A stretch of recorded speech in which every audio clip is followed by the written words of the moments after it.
We're going to look at factoring polynomials. Now this is a review, so we're just going to do a few different examples of each sort of category of polynomials. So the first category, we're going to look at what's when we have just a greatest common factor, which I usually abbreviate GCF. So in this example, number 1, we have 3x plus 9. So when you're going to look for the greatest common factor, factors, remember, are numbers that multiply together. Okay, so factors of 3, for example, are 1 and 3. Factors of 9 are 1 and 9, 3 times 3. So 1, 3, and 9. So out of that, 3 is the largest number or factor of 3 and 9. So an easier way to probably think about it is, what's the largest number divisible by both 3 and 9? So the largest number divisible by 3 and 9 would be 3. So we factor out the 3. Then we open up our brackets, and I always say we just write down what's left. But really, 3 times what would have gotten me 3x plus 9. So to do this, if I take 3x divided by 3, the 3's are gone now. So you have x remaining. The sign does not change. 9 divided by 3 is 3, and then you close your bracket. A quick visual check would be 3 times x is 3x. 3 times 3 is 9. So this is factoring.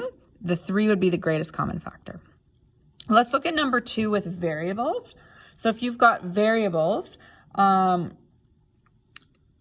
going to look at the largest amount of x's you can factor out. So x cubed is 3x's, x squared is 2x's, and just x here is 1x. So the most I can factor out is just an x, because I only have one here. So I'm going to factor out an x. I'm going to open up my brackets. X cubed divided by x, remember to subtract exponents, or what I think is easier is if you have 3 x's and you've removed one, you have 2 x's remaining, or x squared, minus x squared divided by x, or if you had 2 x's and now you only have, and you removed one, you have 1 remaining, plus if you remove the only x, right, x divided by x is 1. That 1 needs to be there as a placeholder. If you were to multiply through this, x times x is x cubed, x times negative x is x squared, x times 1 is x. Had I not put this 1 here and I multiplied it through, I'd have x cubed minus x squared only. I'd miss this last term, right? In example 3, we have a combination of a GCF for numbers or coefficients and variables. So the largest number divisible by both 4 and 2 is 2.